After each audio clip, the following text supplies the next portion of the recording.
তো তোমরা সবাই কেমন আছো? ভালো আছো? তো আমি একদম ভালো আছি। আমার ইউটিউব চ্যানেলে সবাইকে ওয়েলকাম। ছোটোদেরকে জানাই ভালোবাসা, বড়োদেরকে জানাই প্রণাম। আজকের ভিডিওটি আমি এখান থেকে চালু করছি। ওটা কিন্তু বৃহস্পতিবারের ছিল, এটা হলো শুক্রবারের। এই যে দেখো, ভিডিও না এখন করতে ইচ্ছা করে না। এই যে মেয়েকে স্কুল থেকে আনছি, কোলে করেই ওকে নিয়ে আসতে লাগে। স্কুলে সারাদিন হাঁটাহাঁটি করে তো পা একটু ব্যথা হয়ে যায়। এই যে স্কুল থেকেই আনছি। তো এই যে এটা দেখো হাই রোড। তো এই যে দেখো ফ্লাইওভারের ছাই দিয়ে যাচ্ছি। এটা কিন্তু শুক্রবারের রাত্রের ব্লগ। তো এই যে মেয়েকে পড়াচ্ছি আর কিন্তু সবজি কাটছি। মেয়ের ওটা একবার খুলে পড়ে গেল। এই যে মেয়ে কিন্তু বলছে আমি বই পড়ছি, ইংলিশ পড়ছি। এই যে ও লিখছে।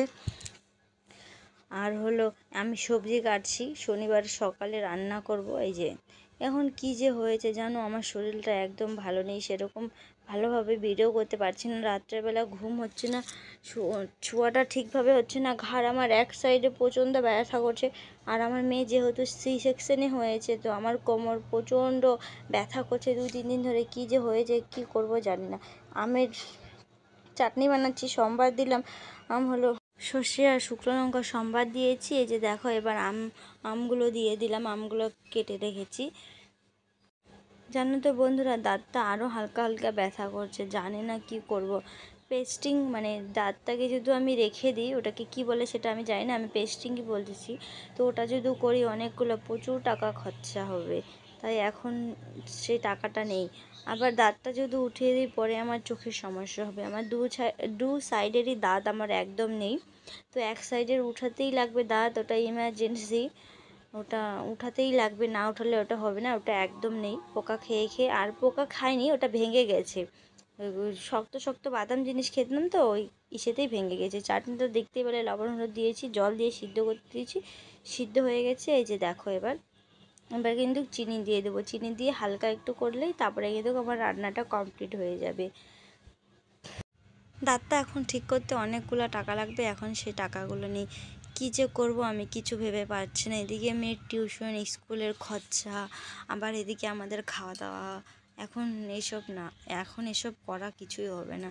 একটা কাজ করছি জানো তো, কাজটা পাচ্ছি না। তো একটা কাজ মানে করতে চাচ্ছি, তো আসবে বলে কোম্পানিটা এখানে, জানি না কবে আসবে। মেশিনের তো একবার অর্ডার করেছি, মেশিনটা চলে না, আবার রিটার্ন করেছি। তো এই যে এবারে কিন্তু শুটকি মাছের সবজি রান্না করব। জানো তো আমি কিন্তু শুটকি মাছ খাই না, তবুও রান্না করব।